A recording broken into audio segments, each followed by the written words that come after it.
مسلمان قرآن کو مانتے ہیں، قرآن کی نہیں مانتے ہیں۔ جتنے اپنے کرنے کے کام ہیں وہ سب اللہ کے سپرد کر رکھے ہیں، اور جتنے اللہ کے کرنے کے کام ہیں وہ اپنے ذمے لے رکھے ہیں۔ بیٹی کی عمر کیا ہو گئی ہے، بیٹی کی تعلیمی استعداد کیا ہے، اس کی انہیں کوئی خبر نہیں ہے اور اس کی فکر بھی نہیں ہے، لیکن انہیں یہ معلوم ہے کہ اختر الواسع کے دل میں کتنا ایمان ہے، اور میں جنت میں جاؤں گا یا جہنم میں۔ ناظرین السلام علیکم۔ آج کا جو موضوع ہے اسلامک اسٹڈیز پر ہی ہے، اور اس کا جو موضوع ہے وہ ہے scope and challenges before Islamic studies in India. Islamic studies کی فیلڈ میں ایک بہت بڑا نام ہمارے سامنے ہے جسے ہم سب بہت اچھے سے واقف بھی ہیں، اور یہ ہندوستان میں سب سے پہلے شخص ہیں جسے کہ جامعہ ملیہ اسلامیہ یونیورسٹی نے پروفیسر ایمریٹس کے خطاب سے نوازا۔ آج ہمارے ساتھ موجود ہیں پروفیسر اختر الواسع۔ واسع سر السلام علیکم۔ بہت شکریہ، وعلیکم السلام ورحمۃ اللہ وبرکاتہ۔ جی سر، جب ہم اسلامک اسٹڈیز کی بات کرتے ہیں تو ہم اس بات سے اتفاق رکھتے ہیں کہ اسلامک اسٹڈیز جو ہے ایک طرح سے اس میں لوگوں کا انٹرسٹ بڑا ہے، چاہے وہ پڑھنے والے ہوں یا پڑھانے والے ہوں، چاہے وہ اسکالرس ہوں یا علماء ہوں، سبھی کا انٹرسٹ اسلامک اسٹڈیز میں ہے۔ تو سر میں چاہوں گا سب سے پہلے آپ یہ بتائیں کہ اسلامک اسٹڈیز ہے کیا؟ دیکھیے، ایسا ہے کہ روز اول سے اسلامی علوم میں دلچسپی جو ہے وہ لوگوں میں رہی۔ مفسرین ہوں، محدثین ہوں، فقہا ہوں، متکلمین ہوں، سب نے اسلام کو اپنے اپنے انداز سے موضوع بنایا ہے، اور صرف مسلمانوں نے نہیں بنایا ہے بلکہ غیر مسلموں نے بھی اسلام کو اپنے مطالعے کا اور علمی جستجو کا موضوع بنایا ہے۔ اسلام میں جسے الہیات کہتے ہیں یا دینیات کہتے ہیں یا اسلامیات کہتے ہیں، وہ روز اول سے موجود ہے۔ لیکن جو عصر جدید ہے، جو تقریباً 18ویں صدی سے جس کا آغاز ہوتا ہے، اس میں نئی دنیا میں نئے سوالات اور نئے چیلنجز اسلام کے سامنے آئے، علمی اعتبار سے بھی آئے اور سیاسی اس کے بنیادی پس منظر بھی تھا اس کا۔ اور اس میں مستشرقین نے جب اس کو اپنا موضوع بنایا تو انہوں نے اپنے مذہبی چشمے سے ایک طرح سے اسلام کو دیکھنے کی کوشش کی، اور اپنے مذہب کی سربلندی کے لیے اسلام کو علمی طور پہ پسپا کرنا چاہا۔ صرف اتنا ہی نہیں ہوا، اس میں کوئی شک نہیں ہے، ہمیں اس کا اعتراف کرنا چاہیے کہ مستشرقین نے کچھ ایسے کام بھی کیے جس سے کہ ہمیں ان اپنے علمی سرمایوں کا پتہ چلا جن کا کہ ہمارے پاس کوئی سراغ نہیں تھا۔ انہوں نے ان کی تحقیق کی، ان کو کھوج نکالا، ان کو موضوع بنایا، ان کی کو ایک طرح سے ان پہ جسے کہنا چاہیے ان کی تہذیب، ترتیب، تنقید جی حواشی، ہر چیز پہ کام کیا۔ اس میں میں یہ نہیں کہوں گا کہ کہیں نہ کہیں بدنیتی کا بھی عنصر شامل رہا ہے، ایسی بات نہیں ہے، لیکن ایک فائدہ یہ ہوا کہ ہو یہ رہا تھا کہ ہم جب اسلامیات یا دینیات یا الہیات کے نام سے اسلام کا مطالعہ کر رہے تھے تو ہمارا زیادہ زور جو تھا وہ ٹیکسٹ پر تھا، یعنی متن پہ تھا۔ لیکن اسلامک اسٹڈیز میں جب ہم نے مطالعہ کرنا شروع کیا تو متن کے ساتھ سیاق و سباق کیا ہے، ٹیکسٹ کے ساتھ کنٹیکسٹ جو ہے اس کے اوپر بھی زور دیا جانے لگا، اور اس کا ایک فائدہ یہ ہوا کہ ہمیں ایک نئی تعبیر، نئی تشریح اسلامی تعلیمات کی ہمارے سامنے آئیں جو کہ بہت پریگمیٹک بھی تھیں، بہت یوزفل بھی تھیں، اور جس سے بہت سے سوالوں کے جواب مل سکے۔ اس میں کچھ لوگوں نے خاص طور سے کام کیا، جن میں کہ ہم مثال کے طور پہ ولفرڈ کانٹفیل اسمتھ کو لیتے ہیں، جی چارلس ایڈمز کو لیتے ہیں. ہمارے زمانے میں اگر دیکھیں تو پال جیکسن تھے یا کرسچین ڈبلو ٹرول ہیں. یہ سارے لوگوں نے ایک موضوع بنایا ہے اس کو, اور یہ سلسلہ جاری ہے. اور ایک جو خاص بات ہوئی ہے وہ یہ کہ چونکہ ایک بین المذاہب مطالعے کا اور بین المذاہب ہم آہنگی کا اور بین المذاہب ڈائیلاگ کا, انٹرفیت ڈائیلاگ جسے کہتے ہیں, اس کا زور ہوا ہے, تو اس کی وجہ سے ایک دوسرے کے قریب آنے کا بھی موقع ملا ہے. اور بجائے اس کے کہ جارحانہ انداز اختیار کریں, ہمدردانہ مطالعے کی بنیاد بیل پڑی ہے. اس میں ہندوستان میں جیسا کہ آپ نے خود فرمایا, علی گڑھ جو ہے اس کا محوری رول رہا ہے. علی گڑھ کے بعد جو ہے وہ ایک بات یہ ہے کہ دوسری یونیورسٹیوں میں بھی اس کا دور شروع ہوا, اور خاص طور سے جامعہ ملیہ اسلامیہ جہاں 29 اکتوبر 1920 سے اسلامیات تھی. مولانا محمد علی جوہر جو پہلے وائس چانسلر بھی تھے, وہی پہلے اسلامک اسٹڈیز کے استاد بھی تھے, اور وہ سلسلہ جاری رہا. مولانا اسلم جیراج پوری کی موجودگی نے اس کو ایک نئی حیت دی اور نئی سمت عطا کی مطالعے کی, تو یہ سلسلہ جاری رہا. پھر اس کے علاوہ ہمارے زمانے میں جامعہ کے اندر اگر آپ دیکھیں تو پروفیسر مجیب, ڈاکٹر سید عابد حسین, پروفیسر ضیاء الحسن فاروقی, پروفیسر مشیر الحق جو ہیں, انہوں نے غیر معمولی کام کیا. اور مجیب صاحب کی کتاب انڈین مسلم جو ہے وہ تو میگنم اوپس کی حیثیت رکھتی ہے. عابد صاحب کی کتاب ڈیسٹنی آف انڈین مسلمز یا ہندوستانی مسلمان آئین ایام میں اردو میں جو ہے وہ غیر معمولی کتاب ہے. ضیاء الحسن فاروقی صاحب کی Deoband school and demand for Pakistan جو ہے وہ بنیادی کتابوں میں شامل ہے. اسی طرح پروفیسر مشیر الحق نے جو کام شاہ عبد العزیز صاحب کے فتاویٰ پہ کیا, یا اس کے علاوہ اسلام ان سیکولر انڈیا پہ کیا, یا مسلم پولیٹکس ان ماڈرن انڈیا پہ کیا, وہ تمام کام جو ہیں ہمارے لیے غیر معمولی اہمیت کے حامل ہیں.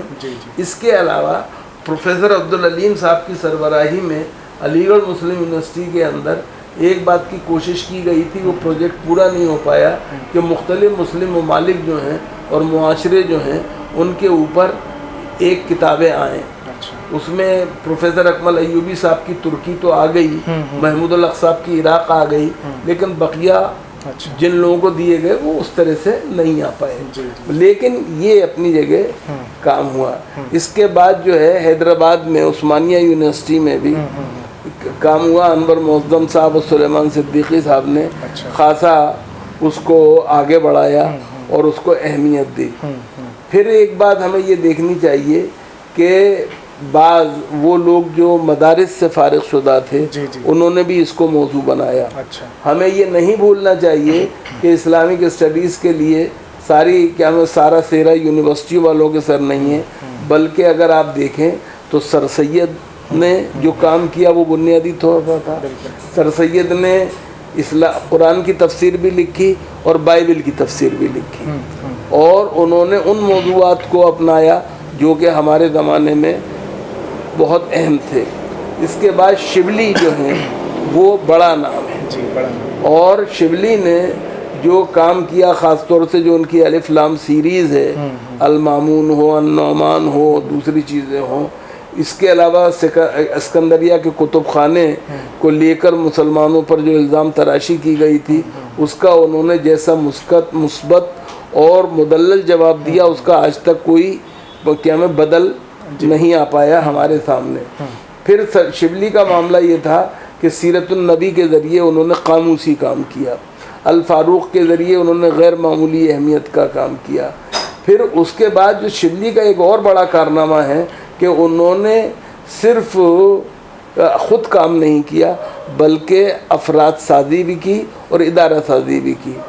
جی ندوے کے اندر جو انہوں نے چاہا اصلاح کرنا وہ نہیں ہو پائی, لیکن انہوں نے شبلی اکیڈمی یا دارالمصنفین قائم کر کے کہ ہمیں اسلامی علوم کو ایک نئی جہت عطا کی، اور اس میں ان کے شاگردوں خاص طور سے سید سلیمان ندوی جو ہیں، مولانا عبدالسلام ندوی جو ہیں، ان کے رول کو آپ نظر انداز نہیں کر سکتے ہیں، مولانا عبدالباری ندوی کے رول کو نظر انداز نہیں کر سکتے ہیں، اور سید صاحب جو ہیں معاف کیجیے گا شبلی کے شاگرد ہیں، لیکن کہیں کہیں وہ استاد سے بھی آگے بڑھتے ہوئے نظر آتے ہیں، اور یہ بڑی بات ہے۔ تو اس طرح سے اسلامک اسٹڈیز کا ایک پورا کہ ہمیں ڈسپلن جو ہے وہ ڈیولپ ہوتا چلا گیا۔ کلکتے میں وہ اسلامک کلچر کے نام سے رہا، لکھنؤ میں عرب کلچر کے نام سے رہا، جی تامل ناڈو کے اندر مدراس یونیورسٹی جو ہے اس میں، اور کیرالا کے اندر جو ہے وہ اسلامک اسٹڈیز کے نام سے اپنے قدم جمائے ہوئے ہیں۔ کشمیر میں اس کا مجھے ایک بات کی خوشی ہے کہ کشمیر میں پروفیسر مشیر الحق صاحب جب وائس چانسلر ہوئے تو انہوں نے باضابطہ ڈپارٹمنٹ میں قائم کیا، اور اس ڈپارٹمنٹ کے شروع میں جو لوگ اس سے متعلق تھے اسے قائم کرنے میں شریک تھے، اس میں انہوں نے مجھے بھی اپنے ساتھ لیا، یہ مجھے شرف حاصل جو شاہ ہمدان انسٹیٹیوٹ آف اسلام جو اب آگے بڑھ کے وہ جی بالکل سر، بہت بہت شکریہ۔ ظاہر سی بات ہے آپ نے بہت اچھے سے روشنی ڈالی ہے، اور جو اسٹوڈنٹس ہیں ان کو اس ڈسپلن کو سمجھنے میں اور آسانی پیدا ہوگی۔ سر اسی سے جڑا ایک چھوٹا سا اور سوال ہے کہ آج کی تاریخ میں ہمیں اسلامک اسٹڈیز کیوں پڑھنا چاہیے؟ Why should we study Islamic studies? دیکھیے، جو آج کی دنیا میں جو ایک گلوبل ولیج بن گئی ہے، عالمی گاؤں جسے کہتے ہیں، اس میں آپ چاہیں نہ چاہیں ایک دوسرے پر انحصار کرنے پہ مجبور ہیں۔ اب آپ اپنے آپ کو ان آئسولیشن نہیں رکھ سکتے، علیحدہ نہیں رکھ سکتے، اس لیے ایک دوسرے کی مذہبی روایات کو جاننا ایک دوسرے کے لیے ضروری ہے، اور سب سے پہلے یہ ضروری ہے میرے نزدیک کہ خود مسلمان جو ہیں وہ اپنی علمی روایت کو اور مذہبی روایت کو جانیں، یہ ضروری ہے، اور انہیں یہ معلوم ہونا چاہیے کہ ان کا مذہب جو ہے وہ بنیادی طور پہ ایک تو یہ کہ معاف کیجیے گا سعودی عرب سے شروع نہیں ہوگا، سعودی عرب تو ابھی 100 سال بھی نہیں ہوئے جی، بلکہ وہ جزیرہ نما عرب کے شہر مکہ میں نبی کریم علیہ الصلوۃ والسلام کا جو کیا میں جائے ولادت بھی، اور جسے بلد الامین بھی، جو ابراہیم اور اسماعیل کی یادگار والے کعبے کا شہر ہے، وہاں پر اس کی تجدید ہوئی جی بالکل، ورنہ جو اسلام ہے وہ تو حضرت آدم سے شروع ہوا اور جناب محمد الرسول اللہ صلی اللہ علیہ وسلم تک ایک گولڈن چین ہے، ایک گولڈن چین ہے جو کہ چلتی چلی آئی ہے، جس کا میں ایک چیز جو ہے وہ شروع سے آخر تک کامن ہے، اور وہ کیا ہے؟ وہ لا الہ الا اللہ ہے۔ اللہ کی کبریائی، اس کی بزرگی، اس کی توحید جو ہے اس پر کوئی کمپرومائز کسی زمانے میں نہیں ہوا ہے، اور وقت کے ساتھ وہ بدلتا رہا۔ آدم صفی اللہ تھے جی، موسیٰ کلیم اللہ تھے، عیسیٰ روح اللہ تھے، محمد رسول اللہ تھے، تو نبی کریم علیہ الصلوۃ والسلام کو یہ اعزاز حاصل ہے کہ آپ خاتم النبیین ہیں۔ اور ایک بات یہ سمجھنا چاہیے کہ خاتم النبیین جب بنایا گیا انہیں، تو آنے والے جو نسلیں تھیں ان پر کوئی خدا نے ظلم نہیں کیا، بلکہ ہوتا یہ ہے کہ جیسے جیسے انسانی شعور اور اپنے ارتقاء کی منزلوں کو طے کرتا چلا جاتا ہے، ویسے ویسے اس کا رول الگ ہوتا جاتا ہے۔ ہم جب بچے تھے تو ہماری ضرورتوں کا خیال ہماری ماں رکھتی تھی، کھانے کا، پینے کا، جی ہر چیز کا جی۔ اس کے بعد جب ہم پیروں سے چلنے لگے تو اس بات کی پہ نظر رکھی گئی کہ ہم کسی غلط جگہ نہ چلے جائیں جی، گندگی میں نہ چلے جائیں، آگ پہ نہ چلے جائیں، کہیں گر نہ جائیں۔ تو آہستہ آہستہ یہ سلسلہ چلتا گیا۔ اس کے بعد جب ہم اسکول جانے لگے تو اس وقت تک ماں باپ مطمئن رہے جب تک کہ اسکول کا وقت رہا، لیکن اسکول کے وقت میں آنے میں دیر ہوئی تو انہیں پریشانی ہوئی، لیکن اس کے بعد آہستہ آہستہ چلتے گئے، پھر نوکری کرنے لگے، پھر شادی ہو گئی، تو معلوم ہوا کہ سب ایک دوسرے سے بے فکر ہو گئے۔ یہی مسئلہ اسلام کا ہے۔ حضرت آدم علیہ السلام کے زمانے سے جو اسلام کی روایت شروع ہوئی، ان الدین عند اللہ الاسلام، جسے خدا نے کہا ہے، اس کو نبی کریم علیہ الصلاۃ والسلام کے آنے کے بعد اور ان کے خاتم النبیین ہونے کے نتیجے میں اس بات کا مژدہ ہمیں ملا، اور یہ مژدہ جافدہ ہے جس پر کہ انسان جتنا فخر کرے کم ہے، کہ اللہ نے اس پر اب یہ بھروسہ کر لیا کہ وہ اپنے شعور کی ارتقاء کی اس منزل پہ پہنچ چکا ہے جہاں اب اسے اس فائنل رہنمائی کے بعد کسی مزید رہنمائی کی ضرورت نہیں ہے۔ جی جی بالکل۔ تو ایک بات تو یہ ہمیں سمجھنی چاہیے۔ ٹھیک ہے۔ دوسری بات جو ہے وہ یہ کہ آپ جب اپنی مذہبی روایت کو صحیح طور پہ سمجھتے ہیں تو اس کے بعد ہی آپ دوسری روایت کو سمجھنے کی کوشش کرتے ہیں۔ مثال کے طور پہ اسلام کے بارے میں جو غلط فہمیاں ہیں انہیں دور کرنے کا ہمارے پاس کوئی نہ کوئی طریقہ ہونا چاہیے، اور وہ طریقہ کیا ہوگا؟ جب تک ہمارا خود مطالعہ نہیں ہوگا، ہماری بیٹر انڈرسٹینڈنگ نہیں ہوگی، ہم اچھی تفہیم ہماری نہیں ہوگی، اس وقت تک ہم دوسروں کو کیسے بتائیں گے؟ صحیح ہے۔ سوال یہ ہے، ہمارا رب العالمین ہے، رب المسلمین نہیں ہے۔ ہمارا نبی رحمت للعالمین ہے، رحمت المسلمین نہیں ہے۔ ہمارے دین میں قرآن کریم میں صاف کہا گیا ہے لا اکراہ فی الدین، دین میں کوئی زور زبردستی نہیں ہے۔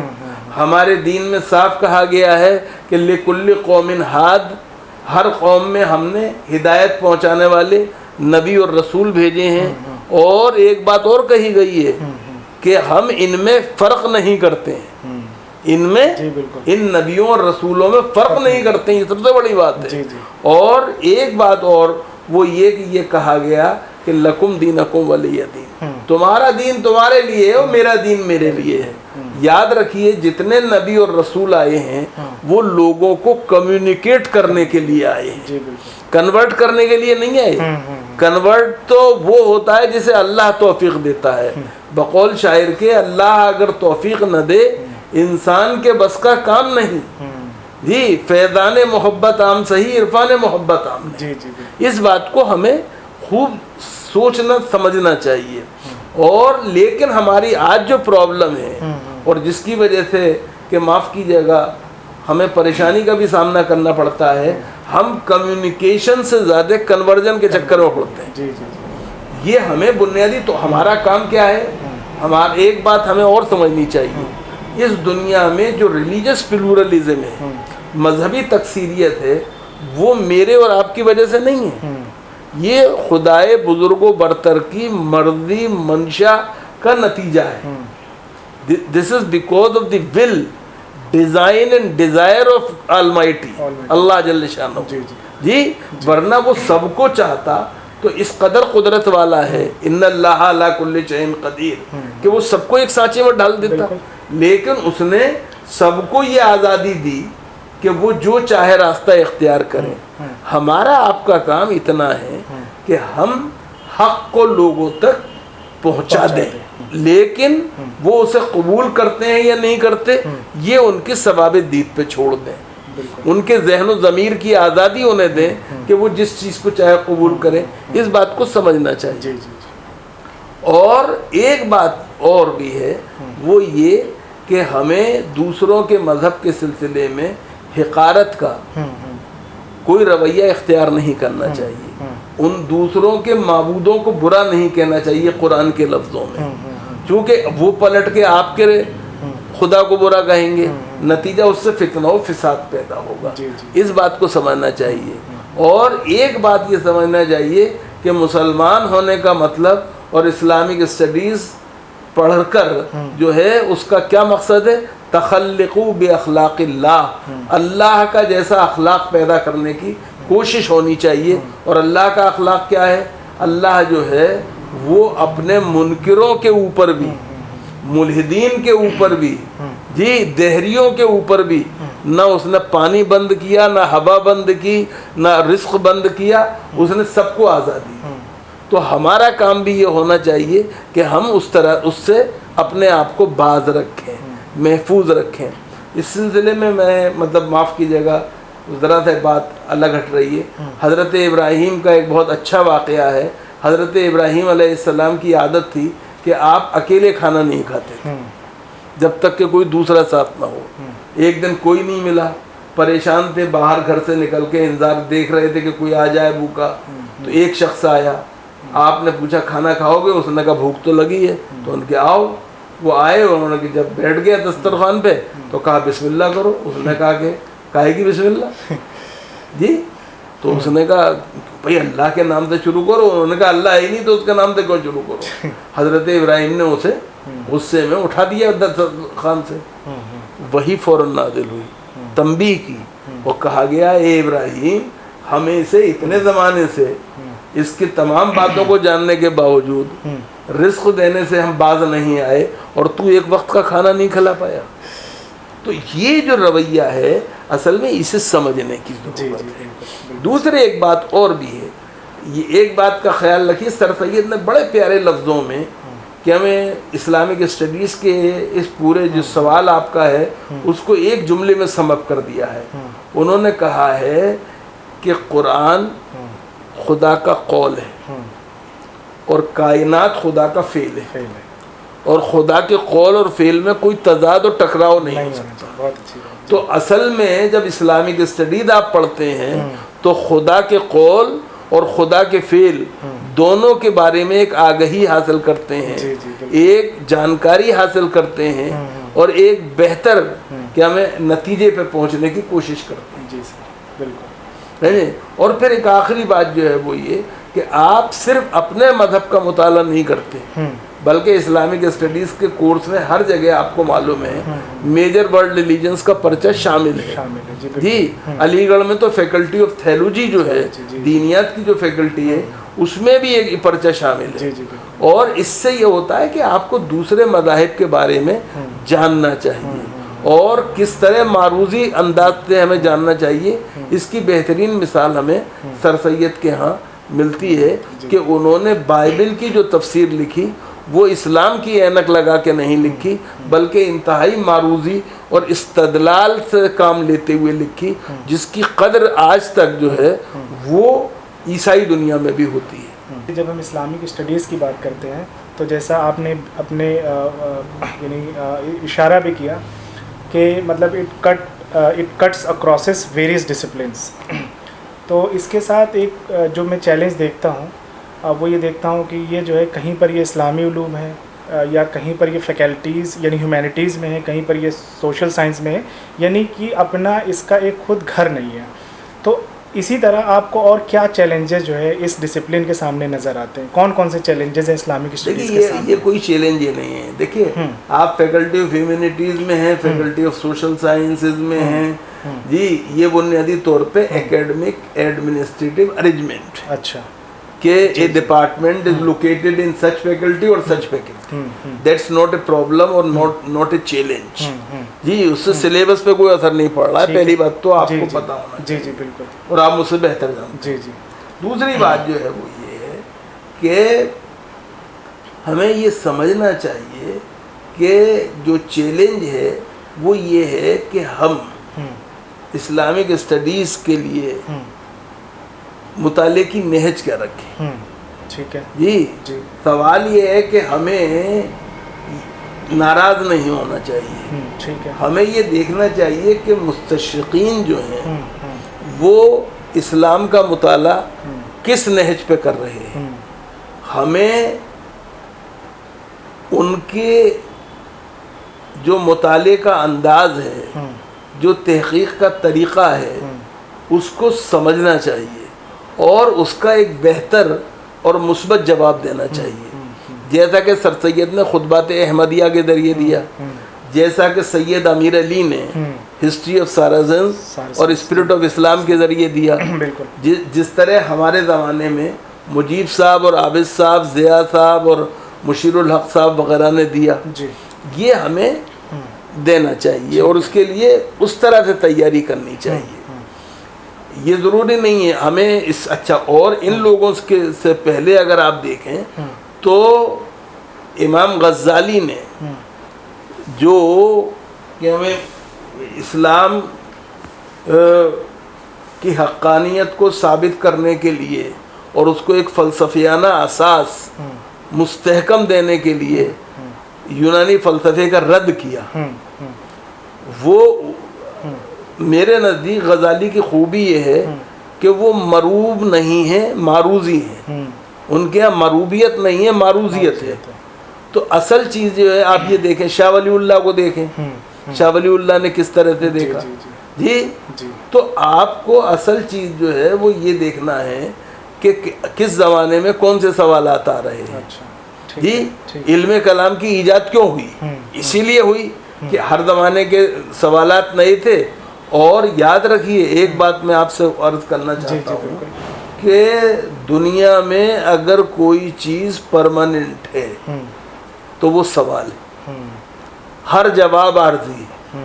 اس کا ہمیں خیال رکھنا چاہیے، اس کا ہمیں بھرپور خیال رکھنا چاہیے، چونکہ زمانے کے سیاق و سباق میں سوال اپنی جگہ قائم رہتا ہے، جواب بدلتا رہتا ہے. جی اس کو ہمیں اس بات کو سمجھنا چاہیے. جی بالکل. اور اسی لیے اگر آپ دیکھیں تو اس میں کوئی تعجب کی بات نہیں ہے. اتنے ایک ہی مکتب فکر میں کی، ایک ہی زمانے میں، ایک ہی زبان میں اگر علیحدہ علیحدہ تفسیر لکھنے کی نوبت کیوں آئی؟ جی بالکل. آپ فقہی جو اجتہادات ہیں وہ کیوں ہوئے؟ امام ابو حنیفہ ہوں، امام شافعی ہوں، امام مالک ہوں، امام احمد بن حنبل ہوں، امام اوزاعی ہوں، دوسرے تمام کیا ہمارے فقہا ہوں، انہوں نے علیحدہ علیحدہ راستہ کیوں اختیار کیا؟ اور ایک بات خیال رکھنا چاہیے کہ کیا میں دین کے اندر کی تفہیم میں جو دوسرے مضامین ہیں ان کی بھی بڑی اہمیت ہے. مثال کے طور پہ آپ کا رہنا سہنا، کھانا پینا، اوڑھنا بچھونا، جی اس میں محوری رول مذہب ادا نہیں کرتا، جغرافی ادا کرتا ہے. جی تو ہمیں اس کو بھی سمجھنا چاہیے، جغرافیے کو جاننا چاہیے. اگر جغرافیے کا ادراک نہیں ہوگا تو آپ سمت قبلہ کا تعین ہی نہیں کر سکتے. جی اگر آپ کے یہاں جیومیٹریکل سینس نہیں ہے تو آپ محراب و منبر کی تعمیر نہیں کر سکتے. جی یہ بنیادی طور پہ سوال ہے. اگر آپ کیلکولس کے اصولوں سے واقف نہیں ہیں جی اور ریاضی سے واقف نہیں ہیں تو پھر آپ بحیثیت مفتی کے جو میراث کے معاملات ہیں ان کو کیسے فیصل کریں گے؟ تو اس بات کا بھی خیال رکھنا چاہیے کہ خالی مذہب جو ہے ان آئسولیشن نہیں رہتا ہے. دوسرے ایک بات اور سمجھنا چاہیے، ہم چھوٹی چھوٹی چیزوں پہ لڑنے لگتے ہیں اور ہوتا یہ ہے کہ اپنے سماج کے جبر کو ہم مذہب کا قانون بنانے کی کوشش کرتے ہیں. ہم اپنے زور بیان کو نص قرآن سمجھنے لگتے ہیں. اس کو بھی سمجھنا چاہیے. سوال یہ ہے کہ اسلام جو ہے وہ آپ کو کوئی ڈریس کوڈ نہیں دیتا، صرف سطر کے اصول بتاتا ہے کہ مردوں کے سطر کے اصول کیا ہوں گے اور عورتوں کی سطر کے اصول کیا ہوں گے. اس میں اس کا کوئی بھی وہ ہو سکتی ہے شکل. جی اور وہ جغرافیے کی ضرورت کے تحت ہوگی. کیرالا والے کا لباس جو ہے کیا میں کشمیر والے کے حصے میں کے مطلب کا نہیں ہے، اور کشمیر والے کا لباس جو ہے کیرالا والے کے مطلب کا نہیں ہے. اس بات کو سمجھنا چاہیے. جی تو ان چیزوں کے بارے میں بھی تھوڑا بہت جاننا چاہیے اور اسی پر آپ کے مذہب کا جو دار و مدار مستقبل میں ہے وہ اسی پہ ہوگا. ہمارے علماء جو تھے اسی لیے یک رخے نہیں تھے، وہ ہمہ جہت شخصیت کے مالک تھے.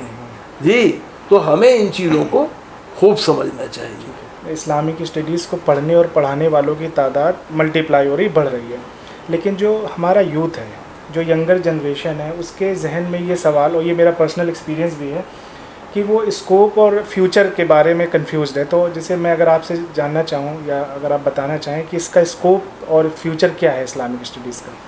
دیکھیے بنیادی طور پہ سوشل میڈیا کے زمانے میں اور انفارمیشن ٹیکنالوجی کا جو ایک طرح سے مطلب غیر معمولی انقلاب آیا ہے، اس میں جو سیلف ایمپلائمنٹ کے ایک تو امکانات بہت بڑھ گئے ہیں.